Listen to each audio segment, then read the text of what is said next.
If you're watching this on Thursday, November 27th, happy Thanksgiving. Thanksgiving is a day where we all celebrate what we're thankful for. We gather together, we eat food with loved ones, family, friends. Maybe we watch whatever's on TV. Maybe we go out in the backyard and play. But either way, we all get together and we just enjoy the day. It's a day full of positivity. And you just say what you're thankful for. You're thankful for the most smallest things, which is a great thing to be thankful for. You're thankful for food, water, shelter, a loving, supportive family. You're thankful for the sun. You're thankful for the stove. You're thankful for transportation to get here to be with your family. And these are things you always need to be thankful for. But there's a deeper level. There's another side of being thankful for things that you're blessed with. What about the other things you're blessed with that you don't really ask for? The more unfortunate things, like you catching a cold and being sick, or your car giving you troubles. Maybe it breaks down on you. Maybe you're in a really, really cold environment. You don't thank God for the cold.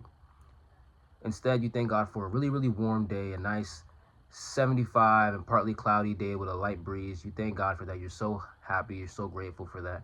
But you don't thank God for 34 degrees and 13-mile-per-hour winds. You don't thank God for your check engine light coming on.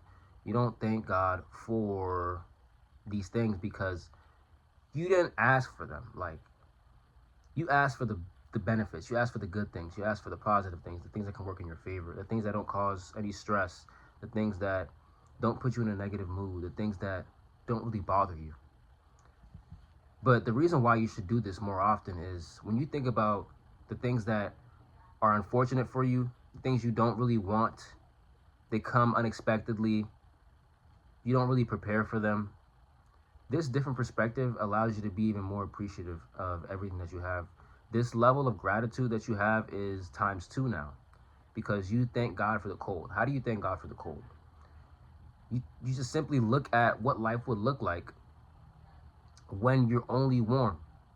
But when you're cold, now you start to think, man, I really appreciate the heat that's working in my car, the heat in my house, or the blankets, the covers. Imagine if you were really, really cold outside and you just ran inside under your covers. Like, you're so happy now that you have warm covers. Before you didn't. Before, like 10 minutes ago, you were shivering in the back of a car. You're trying to unlock your door and you're shivering, you're shaking because you're so cold you can't wait. You're jumping up and down because you can't wait until you get inside and turn on the heat and maybe fix hot chocolate or something like that just to keep yourself warm. When you're sick, you don't have the luxury of going out to hang out with friends. You're forced to just be inside of your home. You're quarantined in your room. And it sucks because now all of a sudden you don't really have an appetite. You can't do any physical activities.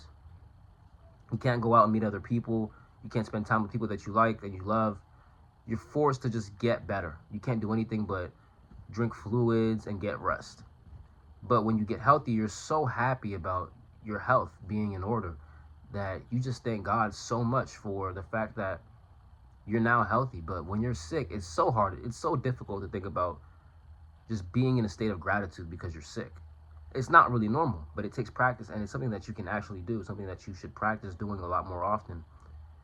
It's a different part of your brain that you're forcing yourself to use. You open yourself up to a different perspective, and life has more meaning when you thank God for everything, the good and the bad. You can't only thank God for the good. You can't only pray to God when things are going great or when things aren't going so good. You have to do both. Do this over and over and over. Thanksgiving is the perfect time to start doing this because you're thankful for everything and you're in a state of gratitude. You are appreciative of everything that you have. Thanksgiving is truly my favorite holiday. And this is part of the reason why, because I look at life and the totality of my life and say, man, I have so many things that I'm blessed with that I have no reason to really complain. I have everything that I truly need in order to survive at the bare minimum. It's up to me on whether or not I want to just continue to expand my life and give myself more opportunities, more resources to build my skills, learn more. That's up to me. But in terms of what I have so far, I have health, I have a phone camera. My screen is cracked. Like, my phone screen is cracked. But I appreciate that because it forces me to be a lot more careful about the things I put money in my investment, because this phone is an investment.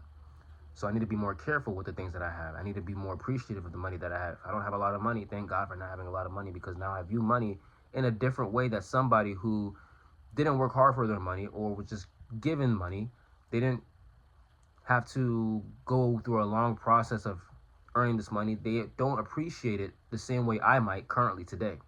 So just get in this state of gratitude by looking at every different angle of things that you are blessed with, the good and the bad.